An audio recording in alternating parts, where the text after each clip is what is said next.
Hi. First of all, I would like to thank you for the overwhelming response that you've given me on my survey.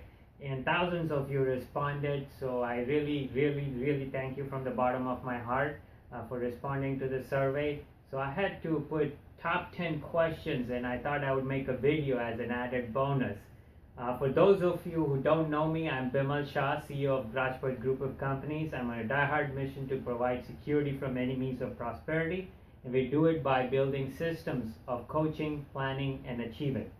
So let's get right to it. Let me answer all your questions.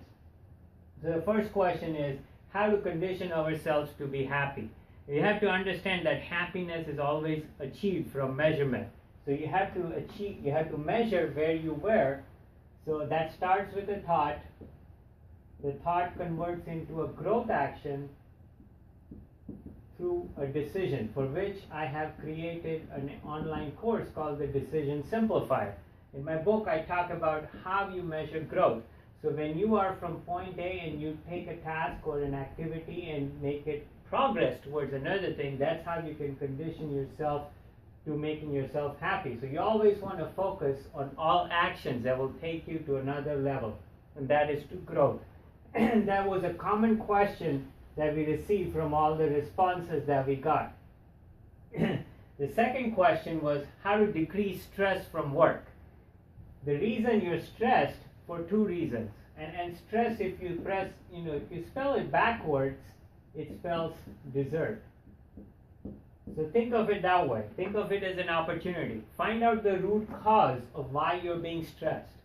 Often if you try to dig deeper and find out the root cause of why you're being stressed or what's causing you to stress, you will find the solution. But I'll give a very simple and easy solution. Many people are stressed because they have a huge to-do list. Instead of having a to-do list, think about having a not to-do list. Just like if you have old clothes in your closet, and when you get new clothes, you need to get rid of your old clothes and put new clothes in your closet.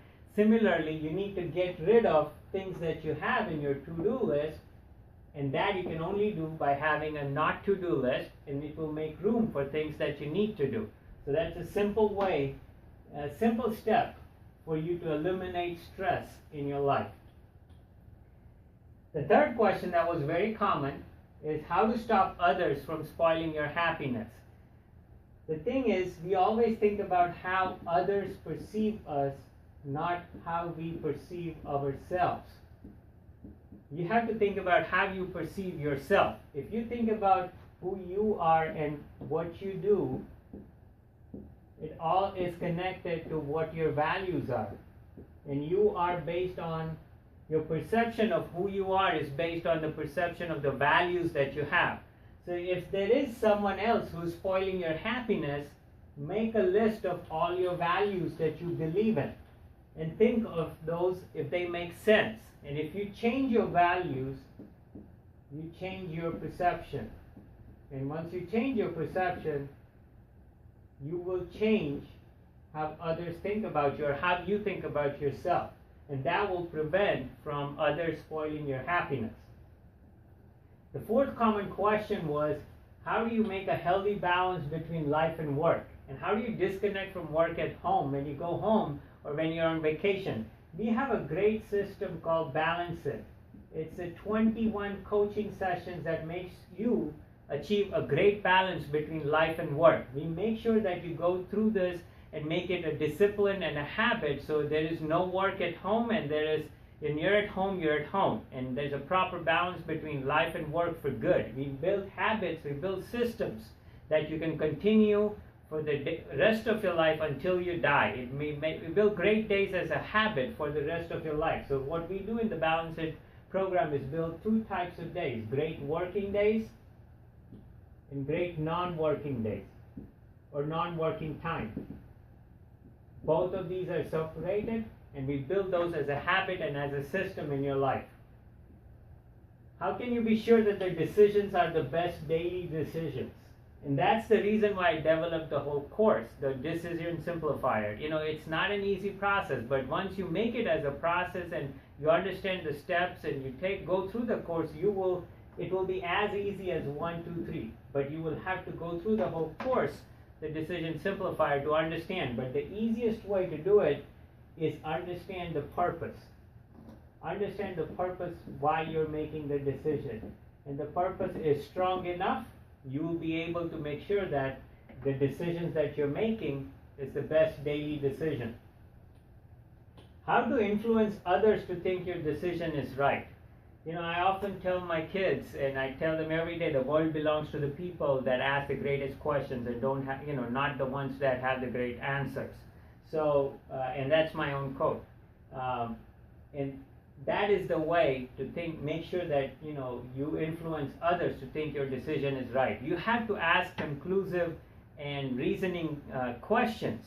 You have to have deductive questioning, a process in place to keep on asking questions until the person on the other end realizes that their decision is flawed, or there's flaws in their decision. And once they realize that, they would agree with you.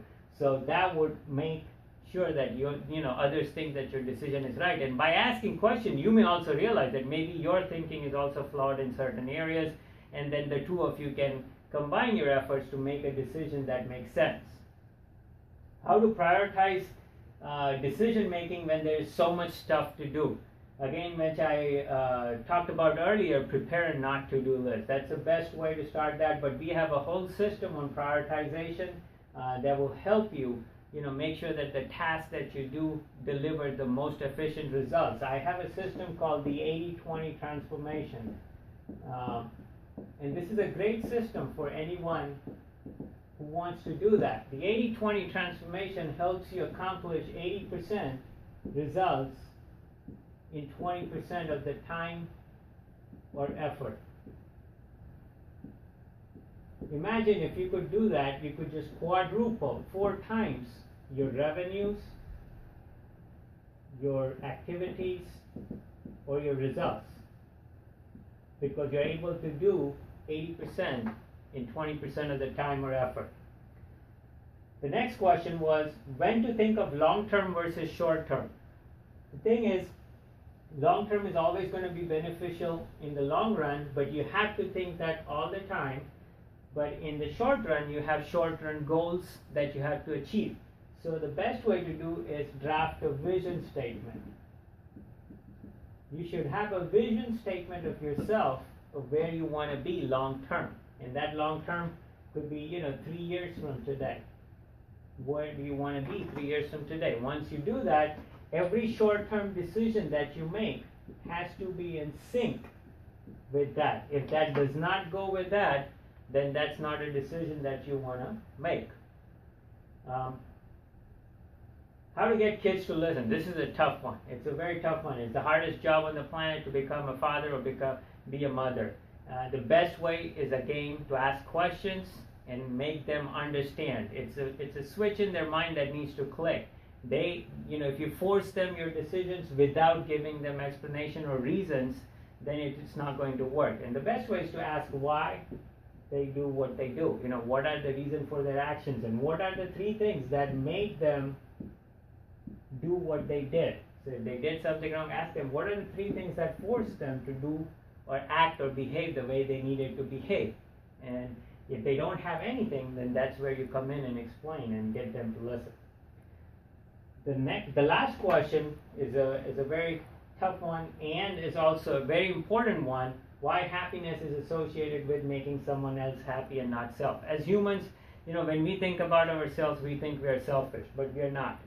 Our fundamental duty is to ourselves first. By making ourselves stronger and better, we are, making a big difference in the world. People think that I want to change the world, I want to make a big difference. It all starts with you. Once you start making a huge difference in yourself, that difference is going to radiate and transfer over to all the other people because they will see that, and they will see that you're very credible, because if you can do it in yourself, everybody will listen to you. So that's where you need to start, by paying attention to yourself. Men and women have a fundamental duty to themselves first, and then others. And we have to be just to ourselves and not others. And that's how you can make, instead of making someone else happy, you would make yourself happy. these are the top 10 questions, and for those who missed the survey, please go ahead and go back and answer those questions. Who knows, there may be a surprise video for you that I may answer your questions again in the next one. Until then, I look forward to seeing you in the next video. Thank you for listening.